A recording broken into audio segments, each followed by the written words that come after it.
Le voyage dans le temps, épisode 85, troisième partie. Nous rêvons tous, sans exception, d'avoir des super pouvoirs comme les super-héros de nos comics ou des films Marvel, par exemple. Tout simplement, c'est que inconsciemment, donc l'âme, nos archives, inconsciemment, ça nous réveille ou ça nous rappelle des vies antérieures.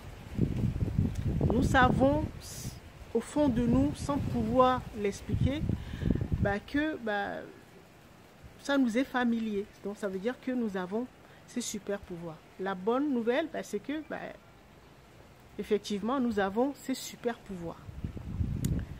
Tout simplement, nous avons oublié comment on les utilise. Donc, on en parlait dans la première partie. Durant la chute, durant l'accident, nous avons oublié comment nous fonctionnons, comment fonctionnent nos super capacités, nos super pouvoirs. Si vous observez bien ces super héros qu'on trouve dans les films ou dans les BD, vous allez remarquer une chose, c'est que ils ont tous une double vie. Si on prend l'exemple de Superman, dans sa vie de tous les jours, il est Clark Kent. Si on prend l'exemple de Black Panther, dans la vie de tous les jours, il est le roi T'Challa. Mais face à une menace, ou quand ils ont besoin de faire face à une situation urgente, il se métamorphose en super-héros. Donc en fait, nous fonctionnons également de la même manière, sauf que nous ne savons plus comment faire pour se métamorphoser, de passer de Clark Kent à Superman. D'accord? De passer de Diana à Wonder Woman. En fait, c'est ce qui nous arrive. Alors, cette métamorphose, donc passer de l'humain au super-héros ou à la divinité que nous sommes, c'est ce qu'on appelle la montée de Kundalini.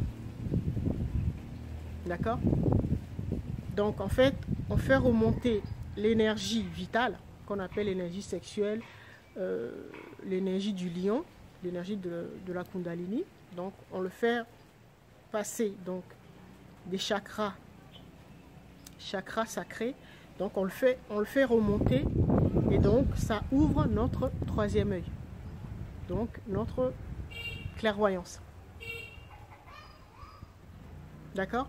C'est ce qui nous permet, en fait, dès que notre troisième œil est ouvert, c'est ce qui nous permet de nous métamorphoser en super-héros ou en la divinité qui nous anime. Et donc, face à une difficulté ou face à une menace, de nous pouvoir nous métamorphoser. D'accord? Donc, vous voyez que c'est très important d'avoir assez d'énergie, donc de guérir ces blessures d'âme, pour avoir assez d'énergie, pour pouvoir les faire remonter. Parce que ce qui fait de nous des divinités, en fait, c'est la capacité de se métamorphoser.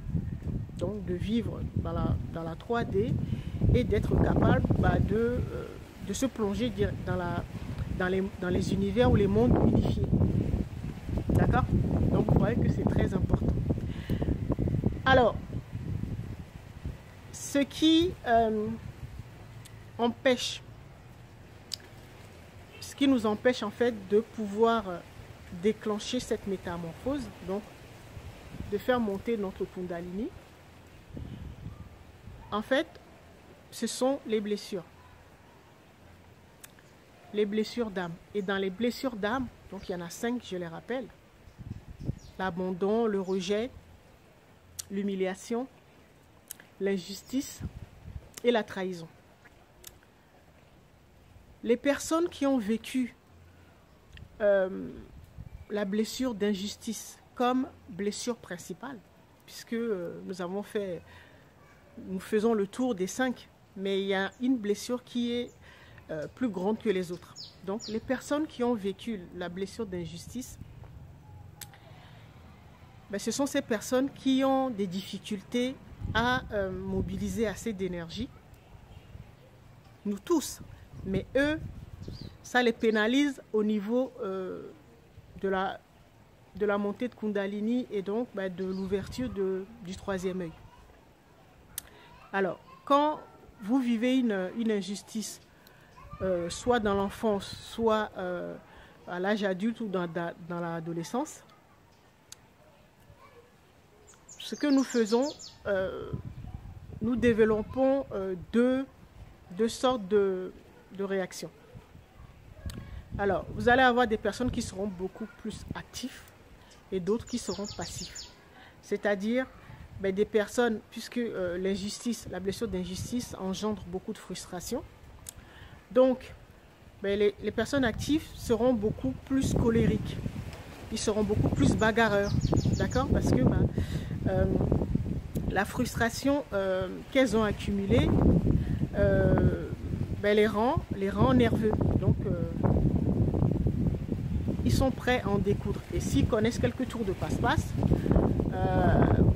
ils vont vous jeter un sort directement sans réfléchir, sans état d'âme. D'accord? Et les personnes qui sont beaucoup plus passifs, c'est-à-dire qui encaissent les coups, c'est-à-dire les frustrations, qui ont emmagasiné beaucoup de frustrations. Les personnes qui sont, dès qu'elles vivent une injustice, elles disent respire en gros. Voilà. Ce sont des personnes qui sont plutôt passives. Et donc, ces personnes, c'est dommage parce que développent plus tard ce qu'on appelle le diabète. Donc, les diabétiques, en général, sont des personnes qui ont accumulé beaucoup de frustration. Ce qu'il faut faire, c'est qu'il faut l'exprimer. Il faut exprimer la frustration. Soit en allant voir là où les personnes qui vous ont fait vivre ces injustices, ou si vous n'êtes pas capable de les affronter, il faut les extraire en écrivant par exemple une lettre. Vous écrivez une lettre, au moins vous aurez couché vos frustrations sur du papier, vous écrivez une lettre à la personne, là où les personnes, vous faites plusieurs lettres s'il le faut, et vous dites tout ce que vous avez sur le cœur, et comme ça, vous laisseriez de vous. Et vous prenez une enveloppe, vous mettez le nom de la personne, d'accord, et vous le brûlez. Donc les cendres, vous jetez à la poubelle ou dans les toilettes ou dehors, au moins ça vous évitera, ça vous soulagera un peu. D'accord? Pour éviter que ça se transforme en diabète ou que vous soyez colérique, bagarreur et que ça vous empêche d'ouvrir votre troisième œil. D'accord? En fait, ce que redevenir le super-héros ou la divinité que nous étions, c'est ce qu'on appelle par retrouver ou renouer avec la supraconscience ou le supramental. C'est la même chose. Sauf que les personnes, on l'avait vu il y a 2 épisodes, les personnes qui sont beaucoup plus dans le cœur, dans la conscience, c'est-à-dire fonctionnent avec l'âme, qui donne, qui ne savent pas recevoir, vont devoir faire un travail sur elles et donc passer de la conscience, parasitée par l'ego, donc qui viole la loi, à la conscience, à la supraconscience. D'accord?